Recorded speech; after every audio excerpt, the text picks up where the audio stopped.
Des de dia 1 d'abril, Menorca compta amb les competències de promoció turística, una demanda de fa molt de temps de la nostra illa que ens ha de permetre, d'una banda, reforçar la funció del Consell Insular de Menorca com l'autèntic govern de la nostra illa, el lloc on s'ha de decidir allò que els menorquins volen i que sigui beneficiós per Menorca,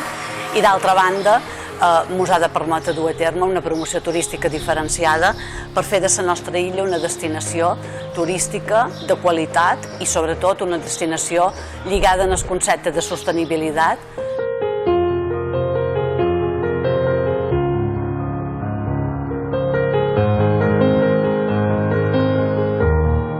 No és cert, com diu el Partit Popular, que sigui un mal acord, ben al contrari. És un 27,7% superior a el que ells van posar damunt la taula el 2015. I la prova més evident que no és un mal acord és que els únics que el critiquen són ells. Per tant, hem de ser, en aquests moments positius, mirar el futur amb il·lusió i amb esperança, sabent que tenim per davant un repte que no és fàcil, però sí que és molt engrescador, i que l'hem de fer conjuntament l'administració i el sector privat i dins l'administració, i incloc, evidentment, l'oposició,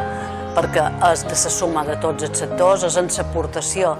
de tots que aconseguirem el nostre objectiu, que, com he dit, no és altre que fer de Menorca una destinació sostenible i de qualitat. Aquest és el repte en un any en què celebram el 25 aniversari de la Reserva de Biosfera.